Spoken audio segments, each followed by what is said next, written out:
सोने की पतंग की बारिश।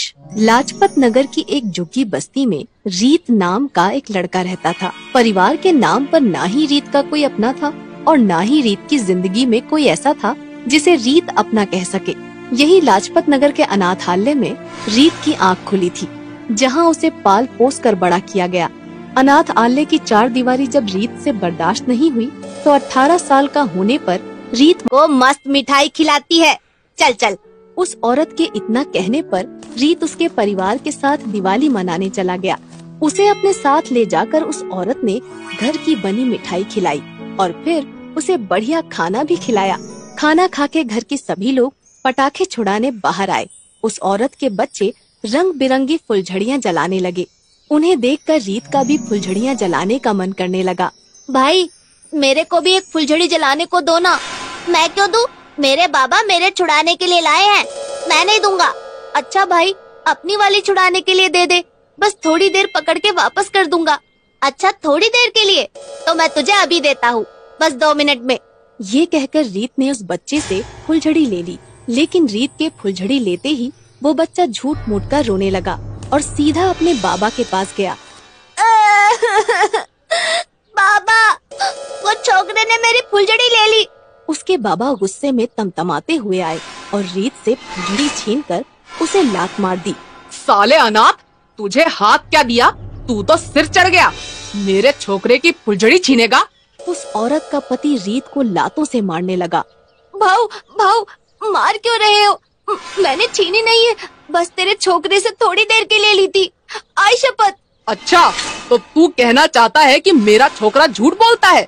साला एहसान फरामोश, भाग यहाँ से। आइंदा मेरी झुग्गी के आसपास भी दिख गया तो साले टांगे तोड़ दूंगा, आईजी की शपथ।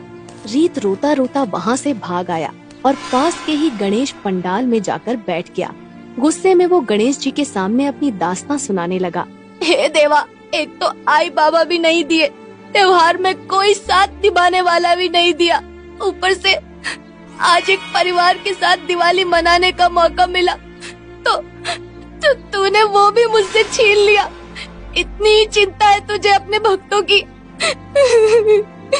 रीत रोता जा रहा था और साथ ही साथ भगवान को अपनी दुख भरी कहानी बताए जा रहा था। खैर समय बीतता गया और रीत फुटपाथ के किनारे रहने लगा। इस तरह बीतते बीतते रीत की जिंदगी में एक और त्योहार आ गया, जो था 15 अगस्त यानी कि स्वतंत्रता दिवस। हाँ, वही दिन जिस दिन लोग घर पर बैठकर छुट्टी का मजा लेते हैं और सावन के बादलों के बीच पूरे दिन छत पर पतंग उड़ाते हैं। रीत को हमेशा से पतंग बहुत पसंद थी, लेकिन बदकिस्मती से उसके पास एक भी पतंग खरीदने के पैसे नहीं थे। वैसे ही बड़ी मुश्किल से रीत का खाने पीने का गुजारा हो पाता था, तो पतंग खरीदना तो दूर दूर तक रीत के बस में नहीं था। लेकिन इसका रीत ने एक रास्ता ढूंढ निकाला था। भले ही वो पतंग खरीद नहीं सकता था, लेकिन जो पतंग कट जाती थी उन्हें तो वो लूट ही सकता था। इसलिए रीत को अब जब भी पतंग उड़ाने का मन करता था, वो आसमान में बस कटी पतंगों की ताक में रहता।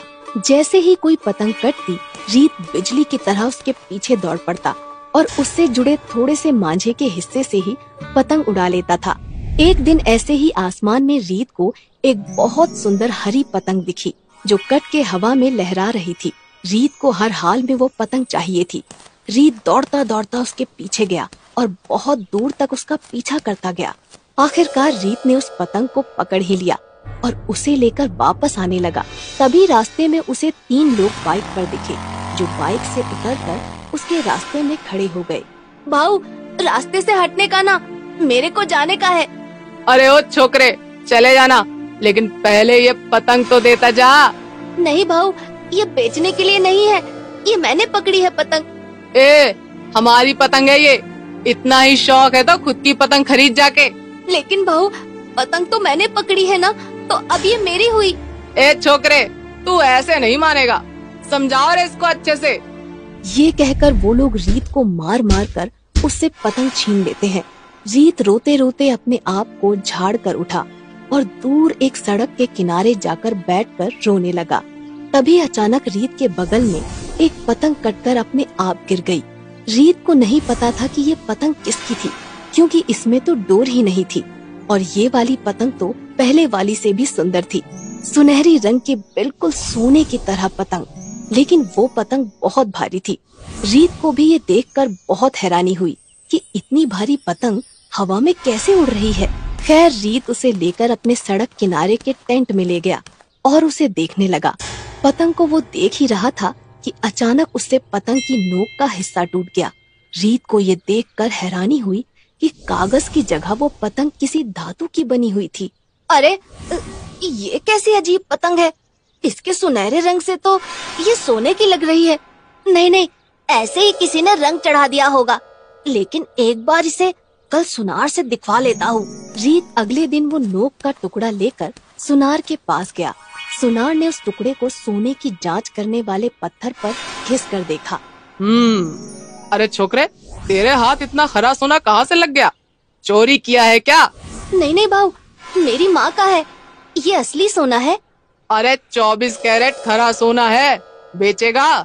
हाँ भाऊ, असल में पैसे की बहुत तंगी चल रही है। सुनार ने उस टुकड़े के बदले रीत को 80,000 रुपए दिए।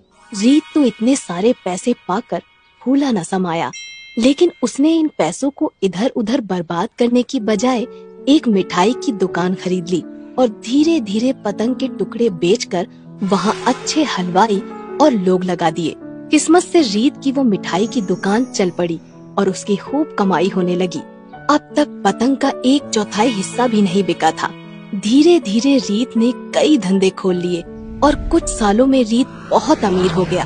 कभी अनाथालय और झुग्गियों में रहा बच्चा आज 24 की उम्र में इतनी सारी दौलत और प्रॉपर्टी का मालिक था और बंगले में रह रहा था। भगवान ने जब छीना तो उससे सब कुछ छीन दिया और दिया तो सब कुछ दे दिया। रीत आज भी यही सोचता रहता है कि आखिर वो पतंग आई कहाँ से जिसने उसकी किस्मत बदल कर रख दी। लेकिन इस बारे में ज्यादा सोचने की बजाय वो भगवान का चमत्कार मानकर इसे भूल गया। रीत ने अपनी पढ़ाई पूरी की, जो कि गरीबी की वजह से अब तक वो पूरी नहीं कर पाया था। शादी करके रीत भी अब अपने परिवार के साथ रहने लगा था और खुशी खुशी अपनों के साथ त्योहार मनाने लगा।